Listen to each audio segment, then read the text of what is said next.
Hello good morning friends, आपका स्वागत है हमारे यूट्यूब चैनल फ्रेश फंडा में। आज हम लोग सीखेंगे कि इलेक्ट्रोड का वेट कैसे निकालते हैं। पिछले वीडियो में हम लोगों ने बताया था कि वेल्ड मेटल का वेट कैसे निकालते हैं। चलिए आज देखते हैं कि हम इलेक्ट्रोड का वेट कैसे निकालते हैं।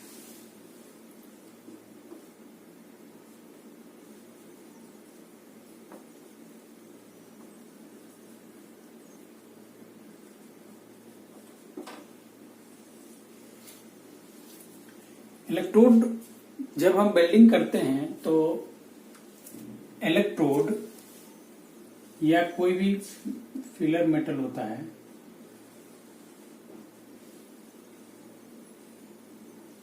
वह 100% डिपॉजिट नहीं होता है। कोटिंग जो रहती है कोटिंग, तो जब हम वेल्डिंग करते हैं तो यहां से यहां तक कुछ मटेरियल छूट जाता है क्योंकि डिपॉजिट नहीं होता है और ये उतना पोर्शन डिपॉजिट होता है। सो जितना हम इलेक्ट्रोड लेते हैं उतना टोटल का टोटल इलेक्ट्रोड हमारा वेल डिपॉजिट नहीं हो जाता। इसीलिए हम इसके इफिशियंसी के बारे में बात करेंगे। तो जब हम इफिशियंसी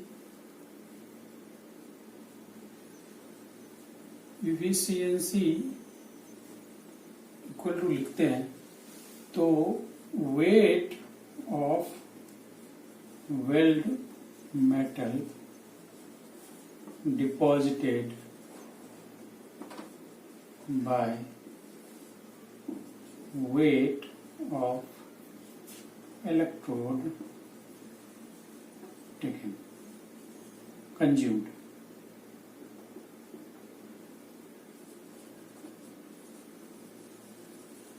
यानी कि अगर हम एग्जाम्पल लें कि 1 kg इलेक्ट्रोड लेते हैं तो 1 kg ही वेल्ड मेटल डिपॉजिट नहीं होता है, वो उससे थोड़ा कम होता है क्योंकि कुछ पार्ट जैसे ये स्टब हो गया, कुछ पार्ट ये डिपॉजिट नहीं होता है, ये बर्बाद हो जाता है। हमारा डिपॉजिट इतना ही दूर तक होता है।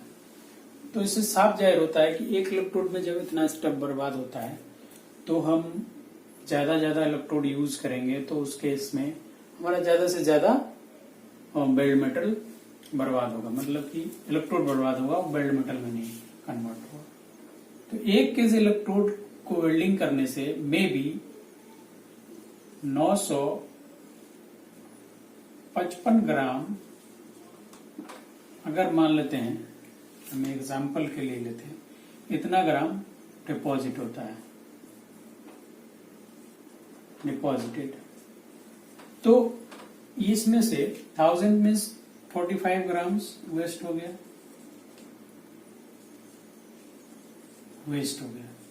तो इसीलिए हमारा इफिशियंसी जो 100% नहीं होता है। तो इस केस में इफिशियंसी हमारा कितना हो जाएगा कि weld metal deposited gram by gram, तो ये हो गया 0.955। में बात करेंगे इफिशियंसी, हम परसेंटेज में बात करेंगे। तो हम बात कर रहे थे कि इफिशियंसी 99.5% हो जाता है। तो हम अगर वेट ऑफ इलेक्ट्रोड कंज्यूम्ड हम निकालेंगे तो वेट ऑफ इलेक्ट्रोड कंज्यूम्ड अगर निकालते हैं तो क्या निकलेगा, wait of weld metal deposited divided bye efficiency।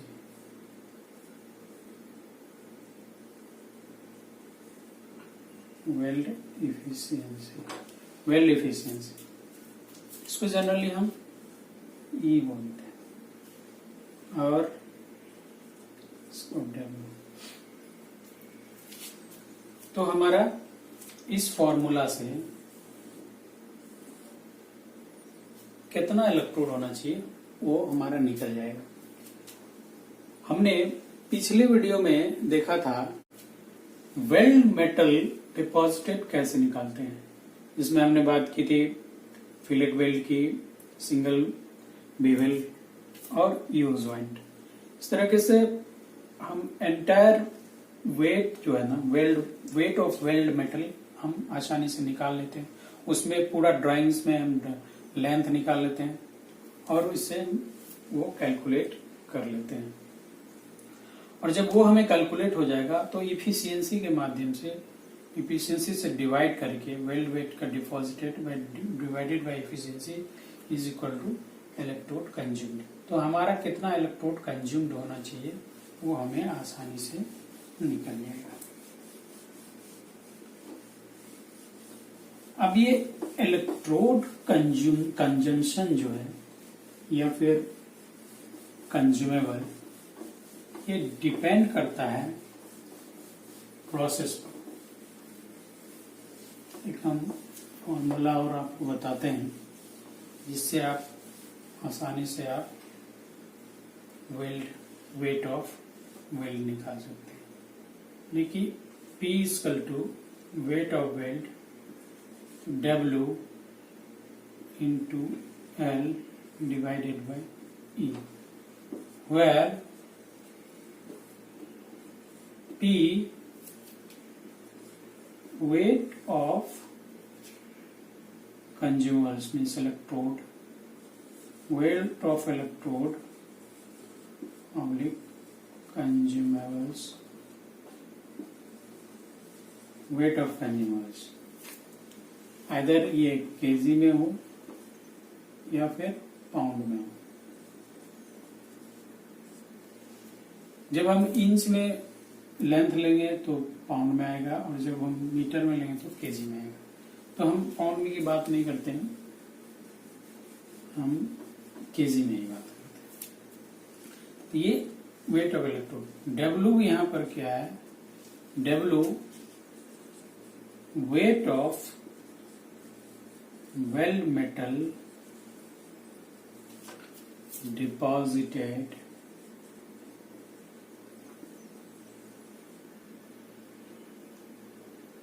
ये हो गया केजी पर मीटर, यानी कि 1 मीटर में कितना केजी डिपॉजिट हुआ वेल्ड मेटल। जब हम केजी पर मीटर की बात करेंगे तब हमें लेंथ की जरूरत पड़ेगी कि उस एंटायर, जैसा सिंगल वी है, सिंगल वी का कोई लेंथ, ये एल लेंथ का कोई मेटल, कोई भी मेटल को एल लेंथ का सिंगल वेल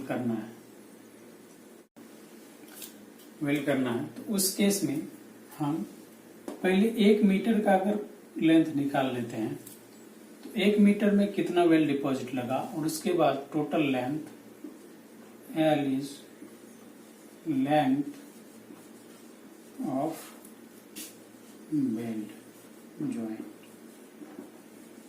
मतलब कितना रनिंग मीटर में हमको सिंगल वी करना है, फिलेट करना है या यू जॉइंट करना है, जो भी है उसका अलग अलग निकालना, क्योंकि पिछले वीडियो में भी हमने बताया था। तो वो लेंथ मीटर में हम ये निकाल लेंगे, ये लेंथ हमारा मीटर में, और ये केजी पर मीटर हमारा वेल्ड वेट हो जाएगा। तब हम इफिशियंसी हो गया वेल्ड इफिशियंसी, ये वेल्ड इफिशियंसी प्रोसेस पर डिपेंड करता है कि 90% इफिशियंट है या 95% इफिशियंट है। वो हम अभी हम बताएंगे एक चार्ट में कि किस प्रोसेस में किस कंज्यूमेबल का इफिशियंसी कितना, डिपोजिशन इफिशियंसी कितना होता है। अगर ये दोनों को हम मिला देते हैं, मल्टीप्लाई कर देते हैं, यही है wait of weld metal deposited, जो कि हम पिछले अभी में बात किया। तो इस तरीके से हम कितना वेट लगेगा इलेक्ट्रोड का हम आसानी से निकाल लेते हैं। चलिए अब हम आपको बताते हैं कि ये इफिशियंसी के बारे में और थोड़ी डिटेल में, कि ये इफिशियंसी कैसे प्रोसेस पर डिपेंड करता है। एक चार्ट के माध्यम से हम आपको दिखाएंगे कि जैसे कैसे इफिशियंसी डिपेंड करता है।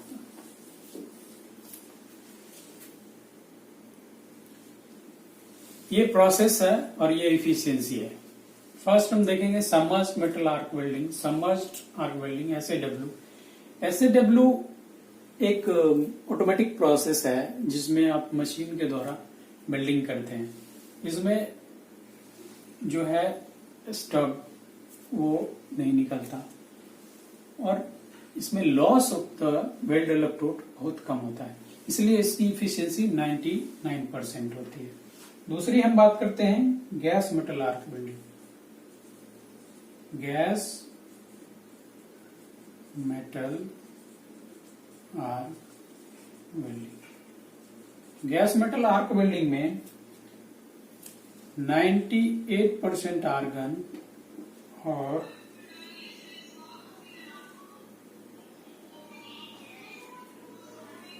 20% ऑक्सीजन हो तो उसका होता है 98%। तीसरा gas metal arc welding,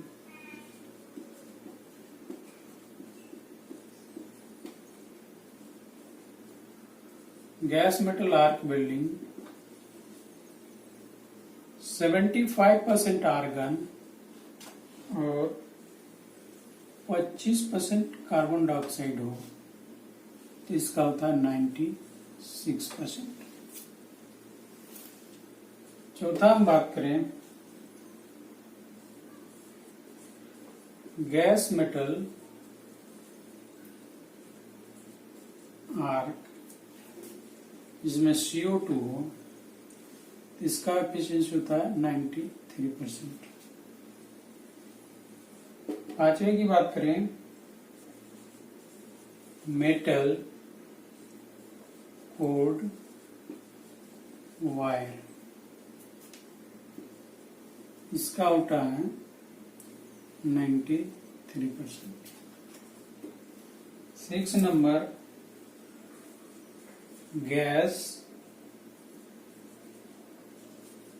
shielded flux code, इसका होता है 86%।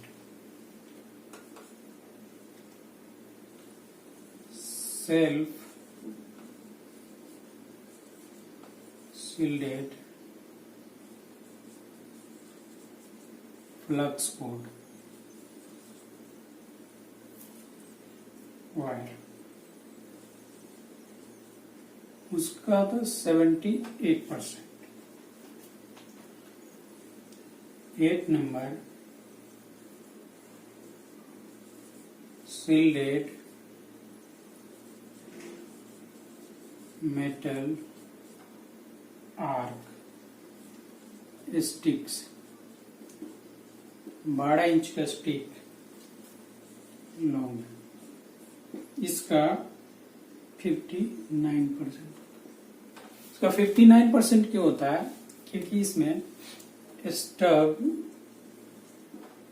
ज्यादा बर्बाद होता है। Stub 2 inch, 3 inch, 4 inch, 5 inch तक का स्टब इसमें बर्बाद हो जाता है। तो जैसे जैसे स्टब इसमें बढ़ते जाता है, स्टब का लेंथ, उस तरीके से इसका एफिशिएंसी घटते जाता है, क्योंकि डिपोजिशन वेट कम हो जाता है।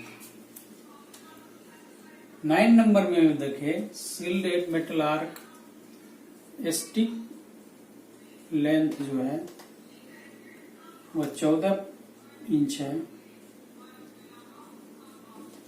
तो इसका 62%। 10 नंबर की बात करें,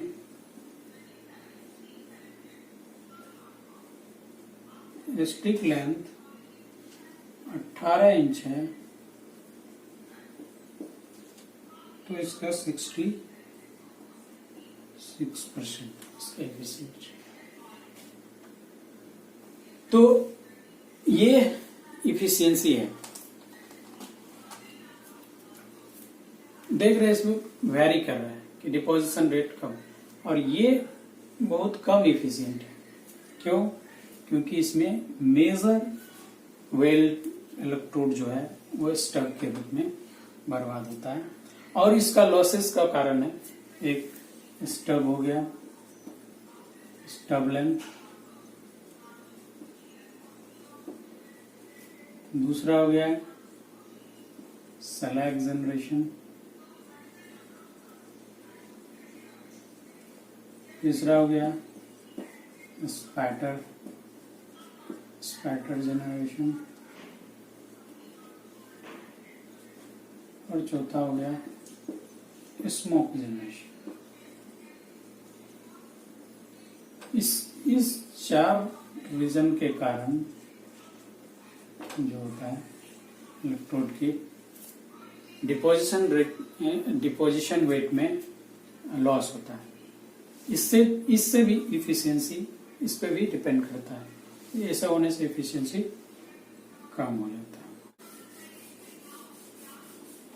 तो ये आप देखिए कि इफिशियंसी प्रोसेस पे कैसे निर्भर करता है। कौन सा प्रोसेस हम ले रखे हैं, उसमें हमारा कितना इफिशियंट बिल्डिंग मिलेगा, कितना डिपोजिशन ज्यादा मिलेगा, और उससे हमें कितना इलेक्ट्रोड के वेट में फर्क आएगा, वो आप आसानी से इस पे कैलकुलेट कर सकते हैं, प्रोसेस को चूज कर सकते हैं। इसलिए जो प्रोसेस ज्यादा एफिशिएंट है उसमें हमको कम इलेक्ट्रोड कंज्यूम होगा, यानी कि इलेक्ट्रोड की बर्बादी ज्यादा नहीं होगी। अब हम आपको एक चार्ट दिखाते हैं जिसमें कि स्टब लॉस होने से कैसे एफिशिएंसी वैरी करता है। ये एक लैब का एक चार्ट है जो कि stub loss correction table for coated electrode. Stub loss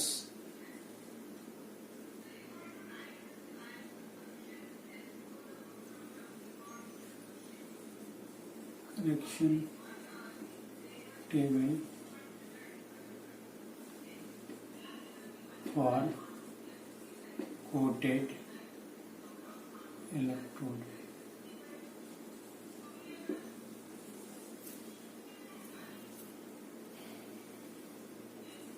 electrode length,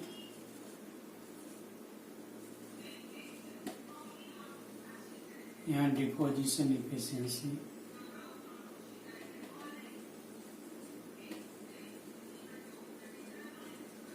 deposition efficiency, यहाँ स्टब लेंथ 50 mm,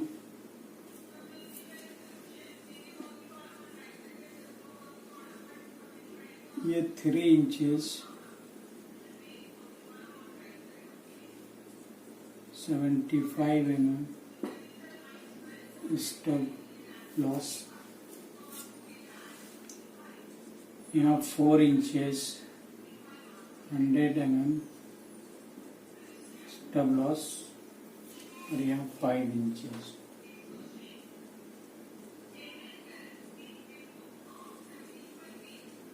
देखेंगे कि जैसे जैसे इसका length 2 inch 3 inch 4 inch 5 inch जाता है, उस तरीके से आपका इफिशियंसी में कैसा वेरिएशन आता है।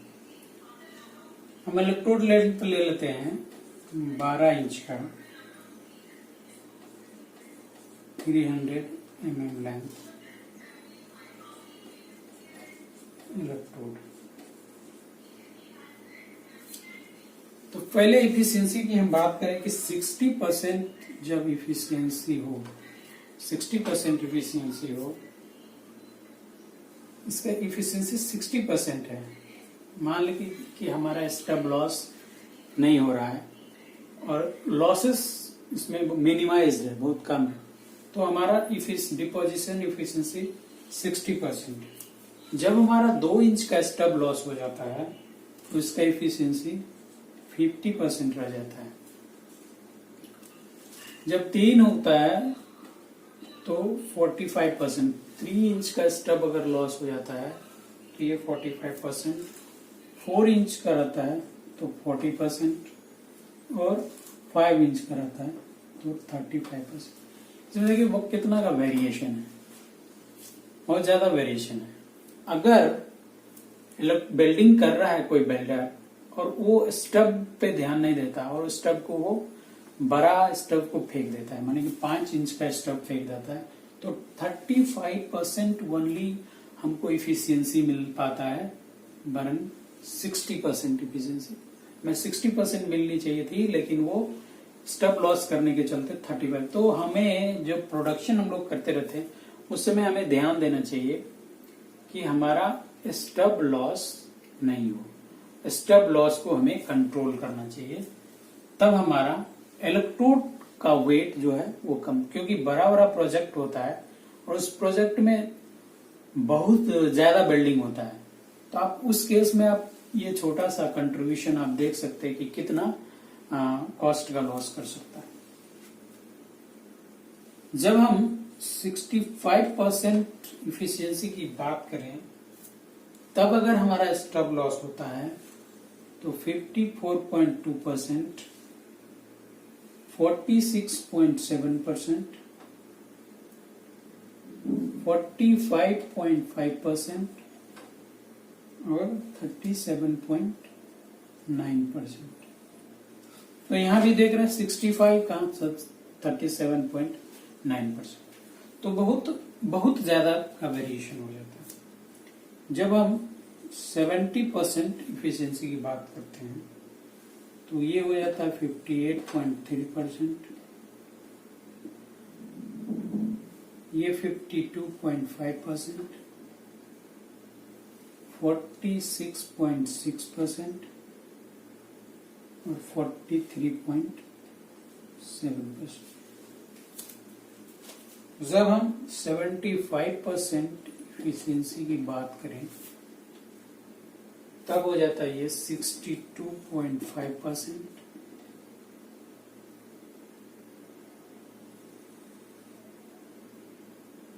56.2%, 50%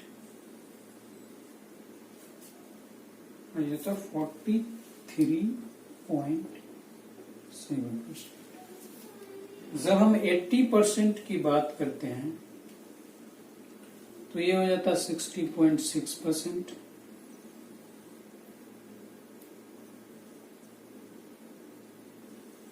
ये भी 60.6%, 53.3% और ये 46.6%। ये एक लैब का चार्ट है, इसमें लैब में इसको किया गया कि इतना अगर हम लॉस करते हैं स्टफ तो कितना वैल्यू आता है, कितना एफिशिएंसी आता है। तो इस चार्ट से को एनालिसिस करने से हमें पता चलता है कि हमें स्टब लॉस पर कंट्रोल करना चाहिए। जब हम स्टब लॉस पर कंट्रोल करेंगे तब हमारा इफिशियंसी ज्यादा मिलेगा और हमें कम इलेक्ट्रोड का खर्चा होगा। तो thank you for watching our video. अगर ये वीडियो आपको पसंद आया तो इसे लाइक, सब्सक्राइब करें और शेयर करें। Thank you very much.